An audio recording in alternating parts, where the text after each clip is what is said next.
Hello, y'all. Welcome to Jackalope Tales, Urban Legends in Music, where we uncover, is it real or is it a jackalope? I'm your host, Charles Mooney. And I'm Umbarger. And Charles and I were original members of the Toadies, and now we're podcasting.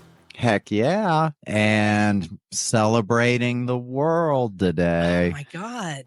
Yeah, it's around the holiday season that I think about We Are the World, because I think that's when it came out. Yes.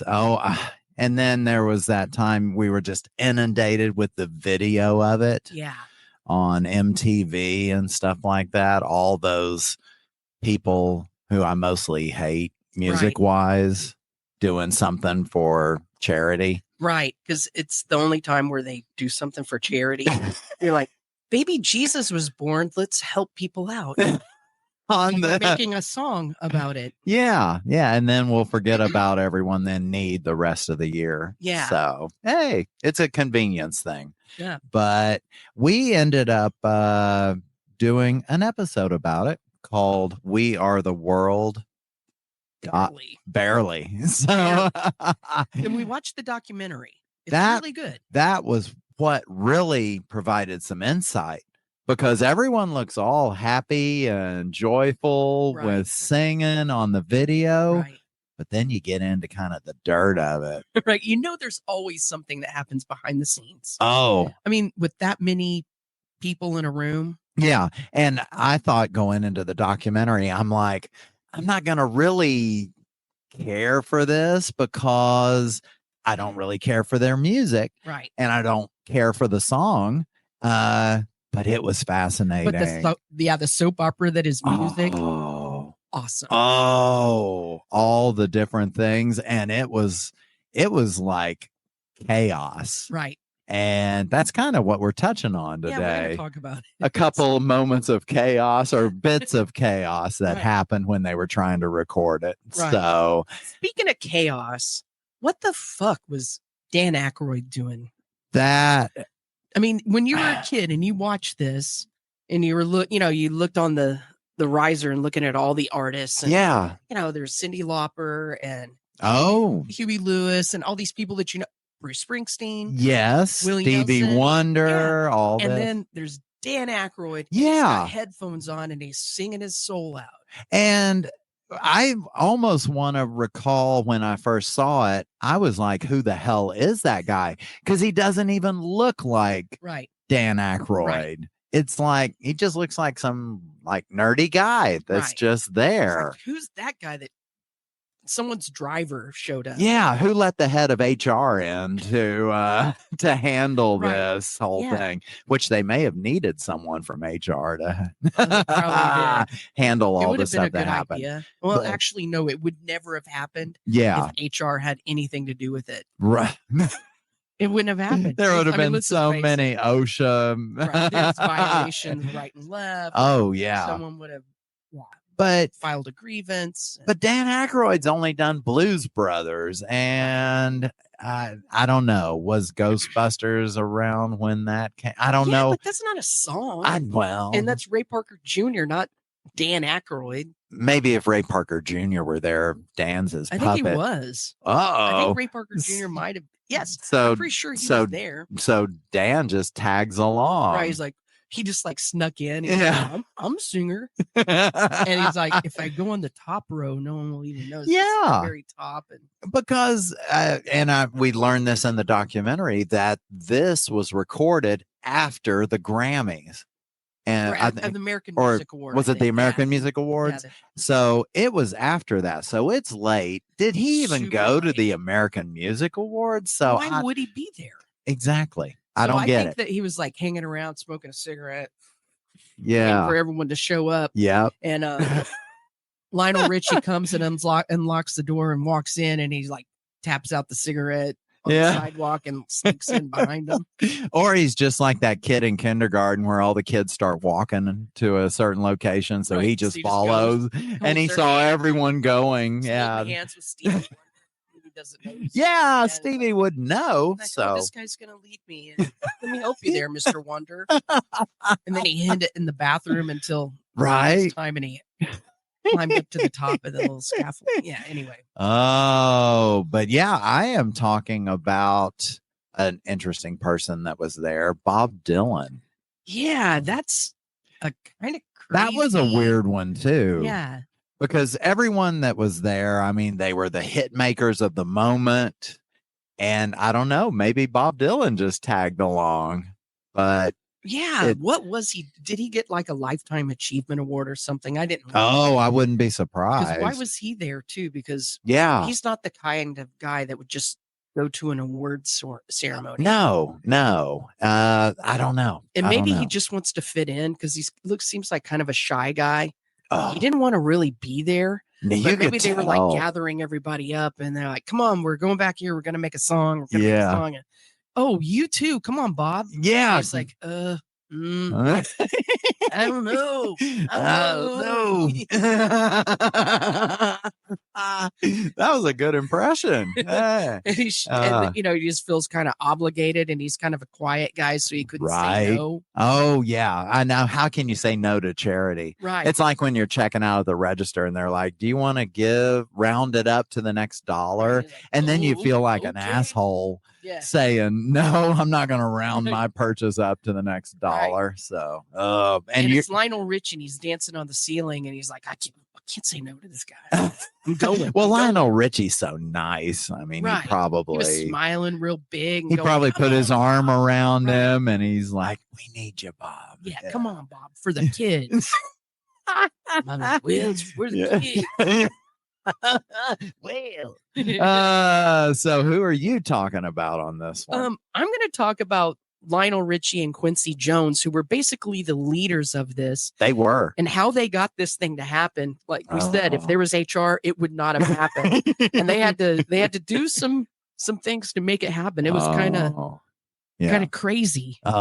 So do you want me to go first with old Bob? Go with Bob. Go with Bob. So yeah, when I watched the documentary, I mean, even in the video, Bob looks really out of place. He looks scared. He does. Deer in the headlights scared. He does. It's like, I don't know if he was just nervous, intimidated. I mean, because he has an interesting singing style. And then you have all these artists. I mean, good God, Steve Perry of Journey. Who wants to sing in front of Steve Perry? Oh my God. That guy, man. So you have these voices and these artists. I mean, Bob Dylan, yes. I mean, genius and all this stuff. I don't appreciate Michael Jackson too, like Michael Jackson, Steve Perry, Cindy Lauper. Yeah, like these people who are like really brilliant. So but I don't know if Bob Dylan's just that way. I don't know, but yeah, like you said, this was after the award ceremony, the Academy Awards, and it was getting real late. American Music Awards. American. Oh my God! It was the Academy Awards for musicians. Yeah. Okay, we'll go with it. But yeah, it's like what kind of happened is Bob Dylan had arrived, and I mean, he's just kind of there. He's kind of because they had a little snack table. Yeah. And so he's just kind of eating a few pretzels and a little bit of cheese and just kind of standing there. And it reminded me of like me in middle school at the prom. Right. Because you don't want to go really talk to anyone because you're kind of feeling awkward. Right. And then the guy from Quiet Riot walks by and you're like, who's there? No, it's none of his peers. None of Bob Dylan's peers are there. No. Like Bob and like all of these metal guys. Yeah. And pop people. Yeah. It's just like he was told all his friends would be there. Right, he's like, and then he gets and no one is there. Right. And he's around all these younger people. But they even started like the rehearsal. And I mean, they had everyone singing together, all standing up there and doing the whole chorus and really building it up. And you can see it on the video. Dylan is just standing there, and he's not even really singing. It looks like he's just moving his mouth. It's like and he's moving his eyes from side to side. Yeah, if anyone's looking at him. And he kind of moves his mouth a little bit. And if you look real close, you can see that he's just saying watermelon. It's over and over. Watermelon. See, I know. At least he was trying, but it made you feel sad for the guy. It was really cringy. Yeah. But I mean, with this circumstance, it's getting late. Everyone's getting antsy. I mean, they're trying, Quincy and Lionel are trying to get everything in order to try and get things recorded. Right. And just chaos. They can't decide who's going to sing what. They're over there. Everyone's in the corners practicing. So that would be weird too, hearing all these people like warming up their voices and stuff. Oh, yeah. Yeah. And it was funny though, because you can tell Bob wants to leave. Yeah. But, and of course, Waylon Jennings left. We'll talk about that in a minute. Yeah, that one was good. So, Dylan was probably like, well, if Waylon can leave, I'm gonna get out of here. I want to get out of here. But it's like it came time for Bob to do some of his individual singing. Yeah. And they were wanting him to do a verse, just not even a verse, just a couple lines. And that, because they would do that thing where artist would sing one line and then another would sing the next. Right. Well, they were trying to get Bob to do his part, but he kept saying, sorry, I got to go to the bathroom. And, they get it all set up, right? Get the mic check, and then he had to go to the bathroom. Right. A nervous pee. And I think it was him just because where better to go than in the stall of the bathroom when you're having a mental breakdown. Right. So he's probably in the bathroom just kind of being like, oh God, I got to get this together. And then he like gets his feet up on the toilet seat. So he's like, they can't see my feet. They won't know I'm in here. And keeps flushing. Yeah. Just to make it sound like he's having a severe case. But I mean, that happened about 4 times where he had to keep going and excusing himself to the bathroom. And this is already a long night. It is. And granted, he's older, maybe some prostate issues, but and maybe it kicked in because of the nerves. But it's interesting, though, because one person really noticed his awkwardness. Yeah. And it was Huey Lewis. Oh, okay. Yeah. Huey Lewis really seems like a nice guy. He does. He seems like a just like a neighbor. Yeah. Yeah. Yeah. Just a weed eater. Maybe even offered a weed eat. Oh yeah, he might do it. You just, hey neighbor, I saw that you didn't edge right. So let me help you out with that. Yeah, just hit that before you got. And I got the Weed Eater 4000, so it'll get it all. But he went over to Bob after he'd come out of the bathroom for the 4th time. I mean, and he's like, are you okay, Bob? It's like, I mean, and Bob's like, oh yeah, I'm fine. But not even really saying anything. Right. And Huey's kind of, I guess he has that 6th sense, but he's like, Bob, I can tell something's bugging you. Something's wrong. And so he's like, I get it. If there's anxiety, I mean, look at this crowd. You got Stevie Wonder. You got all these people. But you are Bob fucking Dylan. Everyone loves you here. So trying to build him back up. And he tells Bob to take some deep breaths. And what Huey then suggested is whenever he's nervous, he'll focus on one person to sing to. Mm-hmm. And so it came the moment for Bob to sing. And you know what? If you'll notice, because there's all that changing of singers like within a verse. Yes. They gave Bob Dylan his whole verse because he kept having to leave because he sings a full verse in there. I forgot that as a kid. that pissed me off. I'm not gonna lie. Like, why is that old dude getting? Because he starts off with there's a choice we're making. We're saving our lives. Yeah. But they had to do that because he had kept interrupting to go to the bathroom. And so they're like, just grab another singer, put him in the spot. So they gave him his whole verse because he kept leaving. So he started to do it, and he's looking around the room, Bob is. I mean, and guess who he focuses on to get through? Stevie Wonder, because he's not going to look at you. No.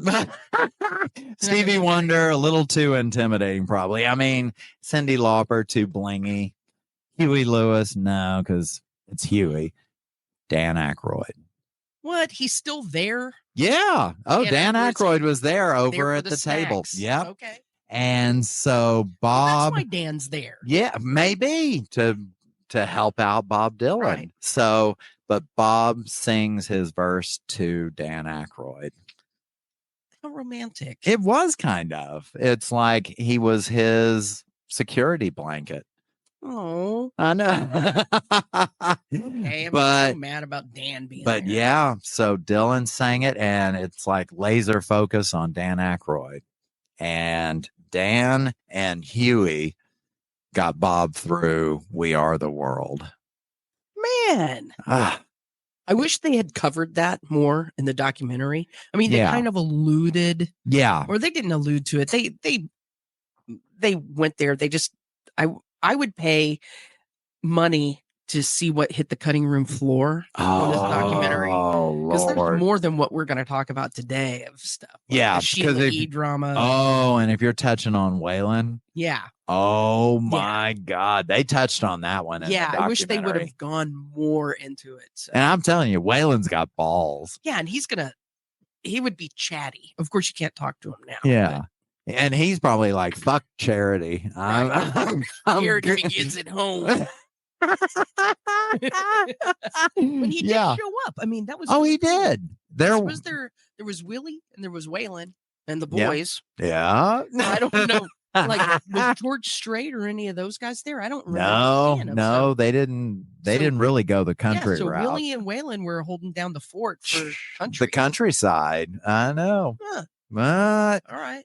I know. I'm kind of, because you got some drama. Yeah, I'm covering the drama. Oh, it's hardcore drama. How they made this happen. I'm covering the weak people, and you're covering the chaos. The bagmen.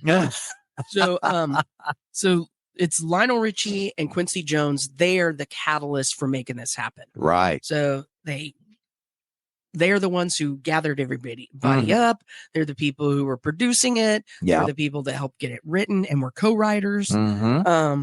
So, even before this night, they had been working on this a lot. So in 1985, Quincy and Lionel did pretty much the impossible by bringing 46 really popular vocalists together in a room. Now, think about that. Oh no! And let me ask you this, pose you this question, because you've been around so many higher level musicians than when I was in the band. We just everyone's struggling at the level we're at. Can you even begin to imagine trying to organize and control 40-something musicians? No.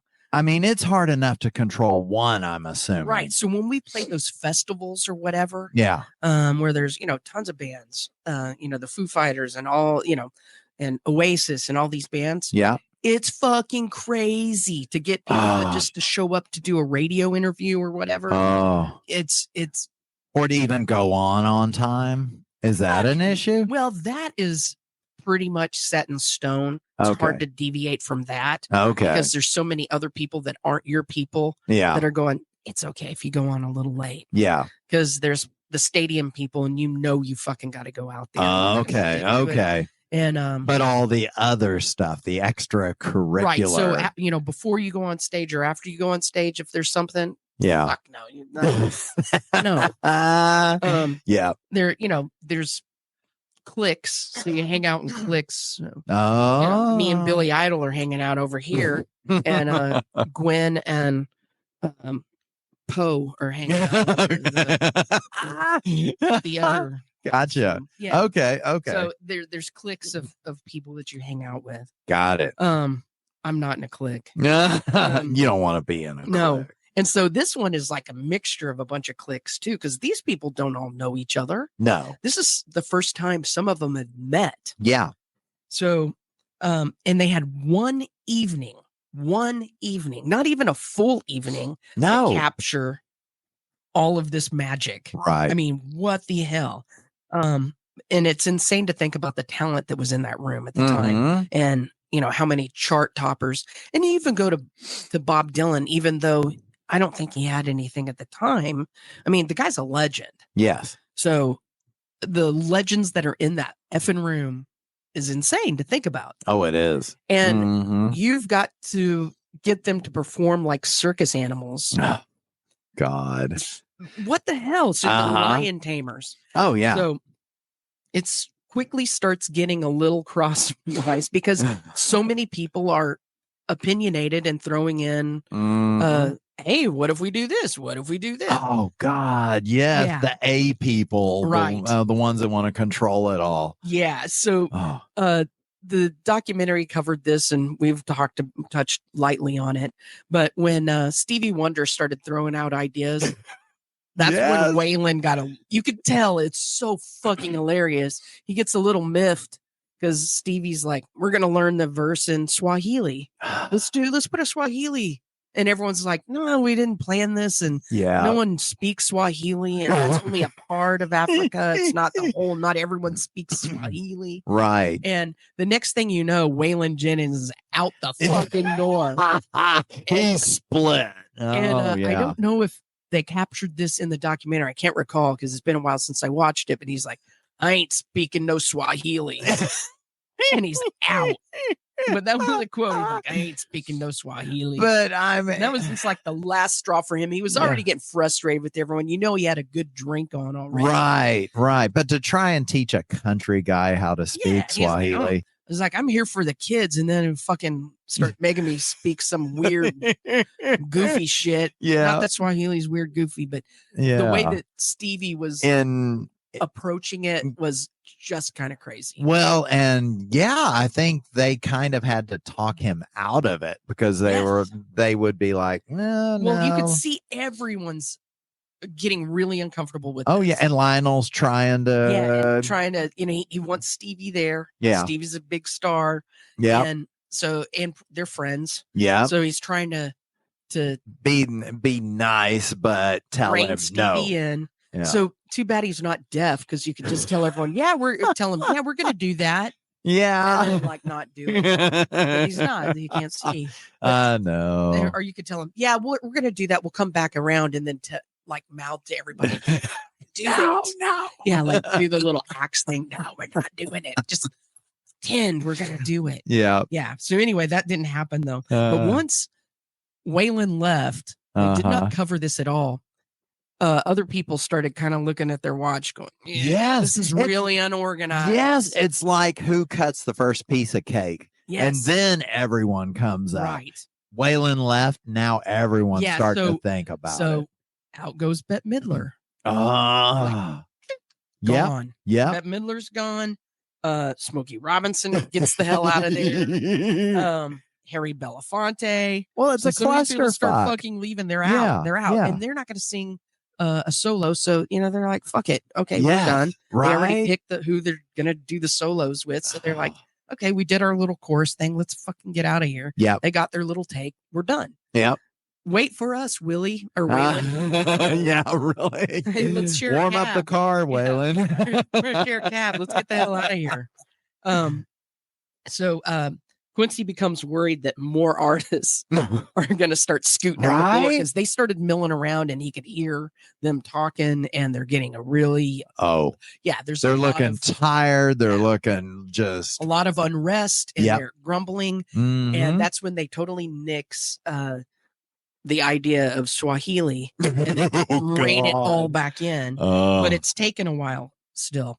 and out goes Lindsey Buckingham. He's running for the door, and Quincy grabs him when he's on the sidewalk. Oh, it's like, hey, Lindsey, we need you. We've lost people, and we're still finishing up some of the takes of the chorus. We still need you. Yeah. And so Lindsey Buckingham returns.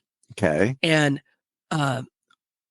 Willie Nelson is waiting in the studio production room when they walk in. And Willie comes out and offers some of his green stuff to Lindsey. Oh. So they sit on the couch in the mixing room, and they get couch locked. That's why you don't see Lindsey and Willie for a while. You don't. They're there, and they're sitting down, couch locked. Yeah. And they're right by a table with some sub sandwiches.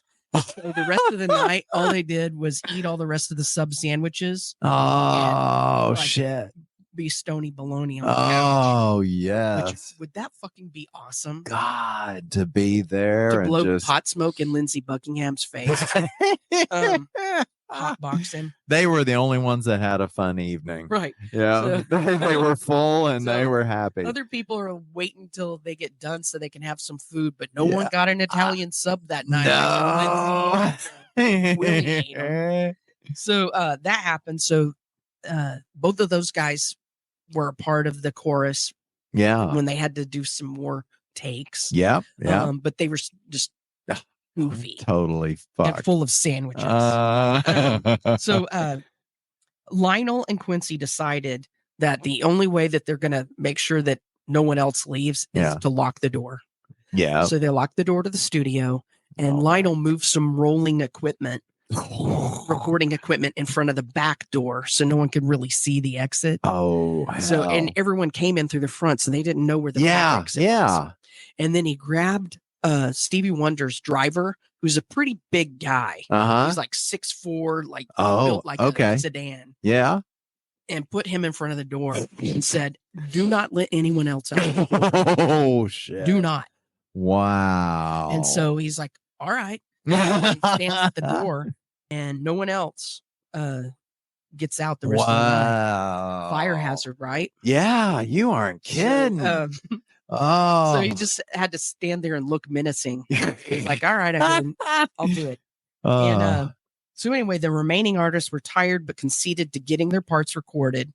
But the locking of the doors was very, very, very important from keeping the people who were because they were, they were wanting out. Right. But what they didn't show in the documentary, remember, they're calling Prince's people. Yeah. And Prince, trying to get Prince there. That's right. That's right. So the locking of the door not only kept people in. Yeah. But it kept people out. Oh, guess what? Oh no, because they talked about how he never showed up. Yeah. So Prince doesn't give a fuck. He's not going to answer the phone or his, having people like do it. So Prince showed up. He showed up late. What? And he showed up, and the door was locked. Door was locked. So he reached out to Sheila E. Yeah. And Sheila E. was already pissed, and she's like.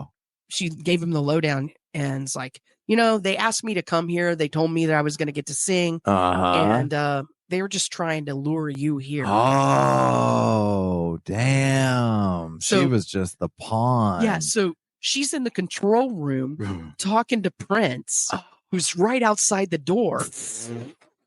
Or in his car or whatever. Wherever. But he's right out there. He's out there. And she's in the control room talking to Prince. Yeah. And she's like, "You don't want to fucking be a part of this. I don't want to be a part of this." And when he found out that they dissed Sheila E., he was like, "I'm out." Because I remember in the documentary, they were talking Prince up. Yeah. Like, oh my God, he could be here. Huey Lewis had to do Prince's part. Right? Remember? And he was freaked out about it. Oh, yeah. Yeah. So, so God. Prince turned on his high heel and left. Went home to play basketball. Yeah. Yeah. So he didn't like the situation either. And he he's pretty much his people. He takes care of them. And they fucked with his friends. He was a little pissed. Yeah. So they missed out on having Prince. Oh. But can you imagine if Prince was part of that? Holy hell. That man. God dang. I know. He's so talented. I love that guy. Shit. I mean, so impressed with him. I can't think of anyone if you think of people that you want to come back from the dead to play a show, not their skeleton romance. Okay. If they would, a little if flashy. they would be back in their heyday. Yeah. Prince, man. Oh. His shows were amazing. Anything he touched went to a whole nother level. Yep. Yeah. So the luck through the doors kind of backfired. Yeah, oh God, it did. Them. Yeah. So, but they still got what they needed. So I guess that's what holding hostages will get you. Yeah. Whatever you have in the room. They don't get out, but they also don't get in. Yep. Oh, fuck themselves. If you look really closely in the eyes of the participants. Yeah. In the documentary. Yeah. You can see which ones Willie got high with and which ones were hostages. Oh, I bet it's pretty obvious. It's pretty funny. Yeah. Just that look of fear. I don't know. Can you have a look of fear when you're high?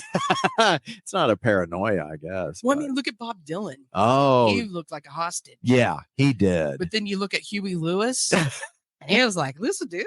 Yeah. Look at Cyndi Lauper. True. Yeah. Oh no, good point. You could label him pretty easy. Yep. Damn. Oh, it's amazing. I wish they had covered that.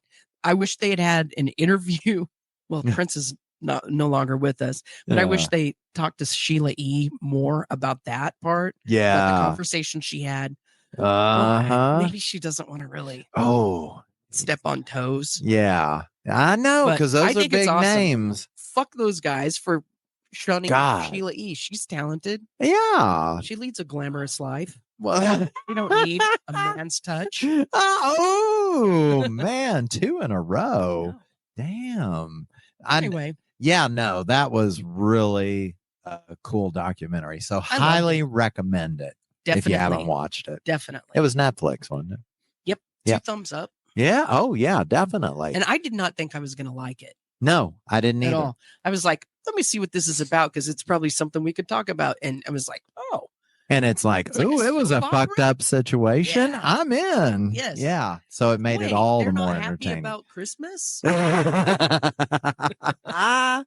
Oh, man. See, good. 5 stars, but then they're 1 stars. Well, if you listen closely. Yeah. Sound coming through the hills. Is that kazoo. Prince outside playing a kazoo? You know what? If Prince knocked on the door, I would let him in. Yeah, you can't miss that opportunity. Let Prince in, man. Never lock your door. Wait, he's a Jehovah's Witness. That's even more fun. Oh, shit. Oh, my God. That's funny. So the Lone Star salute for Jehovah's Witnesses is 1 star. They didn't even get in. Oh, man. So I'll just do that. That's my Lone Star for this one. Witnesses give 1 star. We couldn't even get into We Are the World. Damn, I forgot about that. Man, isn't that ironic? But welcome to the part of the show that we call Lone Star Salute. Yeah, we love this part. We get to kind of talk about people's opinions about music. I mean, shows, musicians, anything about music. Any 1-star reviews of that thing. Just anything. Yeah. In fact, mine, I found one about Bob Dylan. And it's kind of timely because when this airs, the next week will be Christmas. And We Are the World was kind of Christmassy. This is about Bob Dylan's Christmas album, which he did create this album for all proceeds to go to charity. So it was a nice gesture. He's a good guy. He is. But something, Silent Night, Holy Night, Bob Dylan or something. I don't know what he sings, but something went wrong on this one. This review is by Thomas E. Davis. Okay. And he starts out his 1 star with the title, "We appreciate the gesture, Bob, but And he goes on to say, this Christmas album is beyond painful, beyond wretched. It's simply and completely unlistenable, providing saccharine settings for the gurgling croak and the gravelly wheeze of a lifelong smoker pretty much defines the word ill-conceived. Now, something that this reviewer did then is he actually extracted opinions from other viewers' reviews. Really? So here are his favorite sentences from other 1-star reviews by these people. Perfect. So he starts out by saying, because he's trying to convince everyone you don't want to buy this CD, even if you are a huge Bob Dylan fan. There's a consensus of all of us who are saying, it sucks. So he's got this list here of all the different quotes from 1-star reviews. This is one of them. It's enough to make the most devout Christian consider atheism. Another one said, this collection of Christmas cacophony causes me to cringe.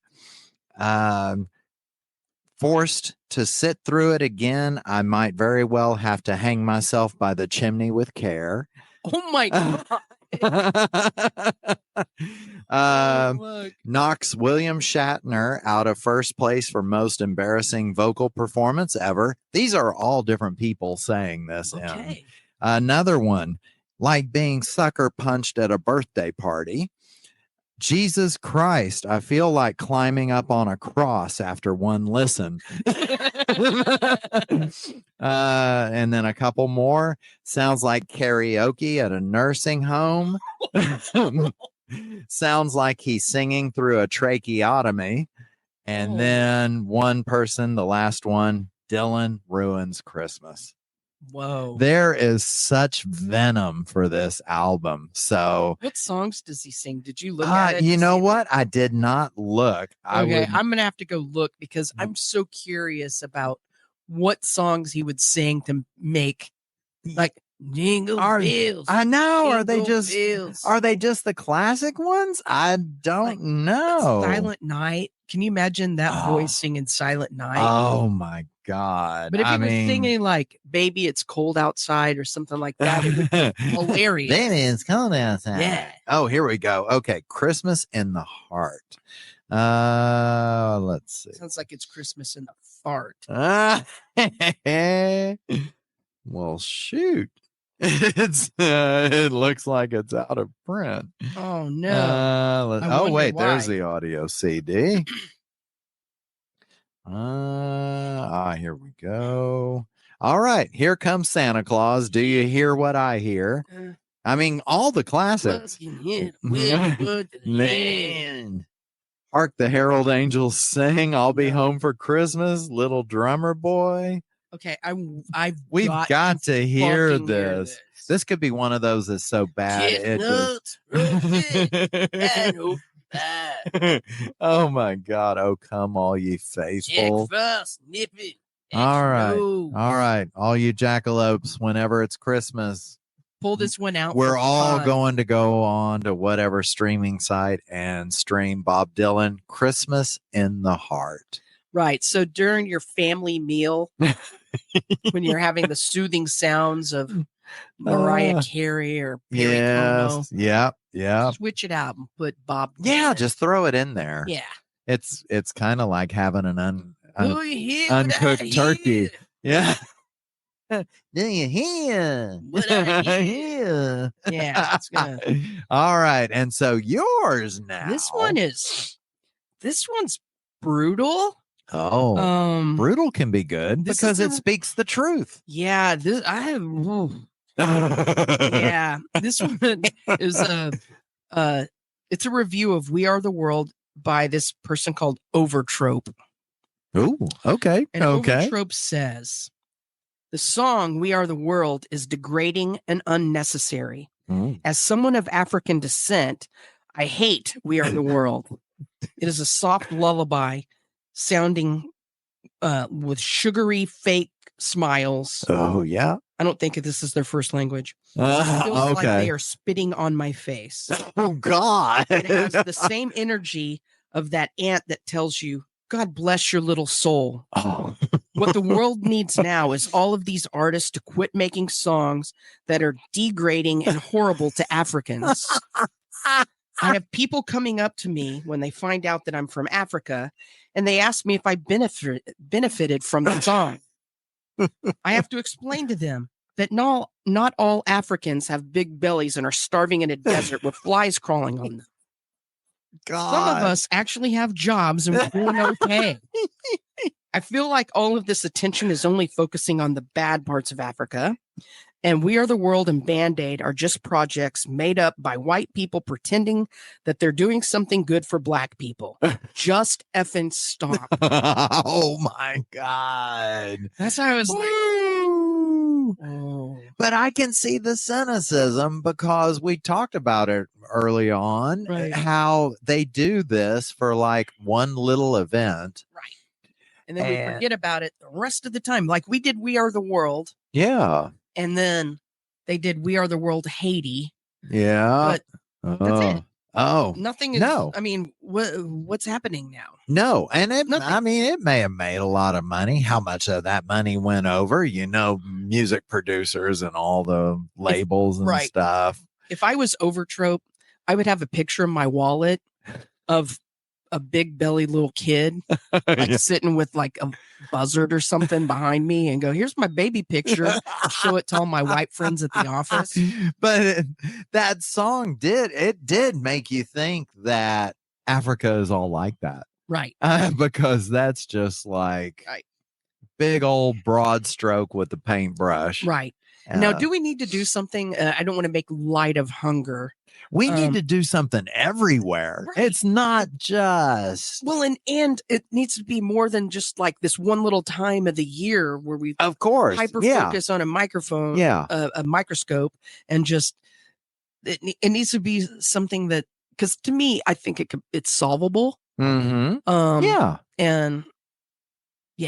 No, so I don't want to be political or anything, but to me, I feel like world hunger is something that is solvable, and we. I agree. We throw some, shit at it every so often when we feel guilty. Yeah. And then, we leave. Yeah. Oh, I know. So, always around Christmas time. Right. Maybe we should do a Jackalope. We're the Jackalope world. Oh, man.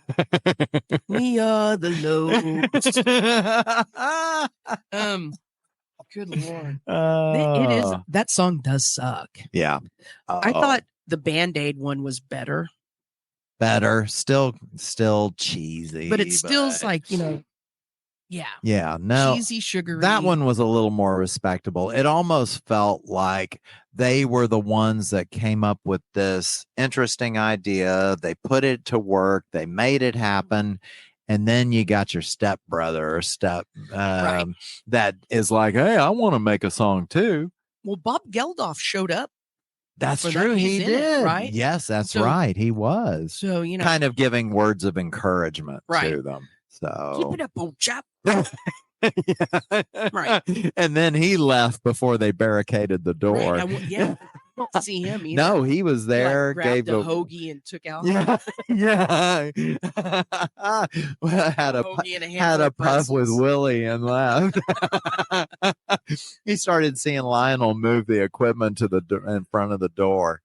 When Willie smokes, he doesn't just smoke little joints. No. He makes like giant. It looks like it's the size of a baby arm. I don't know if anyone's ever seen these. They're giant. You don't put it in your pocket. You have to have like a violin case or something to carry it. It's a giant hog leg. Oh God. He does embrace. Yeah. Speaking of happy. Oh man. It is happy, right? It is the happy ending. Good Lord, I love the happy ending. I'm sure that We Are the World people did too, just to be let out after it was all done. The unlocking of the doors. Yeah. Oh, but yeah. So y'all go and watch the documentary. It's really good. Highly recommend the documentary. Even if you don't think you're going to like it because of who's in it. Right. It's fascinating. And look for the things that we discussed were not fully covered in the documentary. So look for details. Look for it. Yeah. You can see where some of this they allude to some of it. Oh, yeah. Not included. Like you said, you can see the panic on some of their faces and just awesome. It really is. It's funny to see a famous person panic. I know. So they pulled back the curtain, but not pull back the curtain all the way. If they were going to pull back the curtain, they would have more about the wailing, because he wasn't quiet about it after. Oh no! After the whole thing, he was like, "Fuck that!" He was like hating everything. Oh yeah. In fact, he didn't take part in any kind of collaboration thing after that. No, just turned him off on all the bullshit. Right. And he just hung out with his buddies and. Yeah. But I thought it was cool Willie stayed. Oh yeah, I know. Kudos to him. Well, when you got something to smoke, I know. Waiting for someone to. Well, and time moves so slow. He probably only thought he had been there 5 minutes, and they got sandwiches, and he 4 hours. Yeah, and where are you going to find sandwiches at 4 a.m? Oh God, no joke. So he had sandwiches, and didn't have to wait in line anywhere for food. So, these have kind of been pieced together, speculated. Right. So it hasn't been completely in the news. These are stories behind the scenes that are passed down. And you know how that passing down goes. Right. So true or not, did Lindsay get smoke out and get couch locked with Willie? Yeah. I like to believe it. Oh, yeah. No one's confirmed or denied. No. Right? You're right. You're right. I talked about it publicly. So. And the biggest mystery of all is why the hell was Dan Aykroyd there? Yes. Did he? Right. No one's covering that. That's the biggest jackalope tale of them all. It is. What the fuck is he there for? And we haven't been able to uncover that yet. No, we need that story. And who invited him? Did he sneak in? Yeah. Was he Bob Dylan's security blanket? I mean, who knows? But if anyone can find out any info, let us know. And everybody, thank you for listening. We really appreciate you. Check us out on all the socials. Yes, definitely. Like, subscribe, rate, leave us reviews. Good God, we love subscriptions. We love reviews. Oh, helps us out, definitely. But yeah, just be sure to listen to Jackalope Tales wherever you stream your podcasts. Right. And join us next time as we question, is it real or is it a jackalope tale? Or is Prince knocking at your door? Could be Prince. Gotta listen for those heels. Right. Yeah. And wouldn't that be fucking awesome if, we're just sitting here and... Maybe there should be a jackalope Ouija. Oh my God. Next Halloween we're gonna have to we'll try that. Right. Oh man. Although it's against his religion. So would he come through a Ouija board? Yeah. I don't know. He might come in on a bike.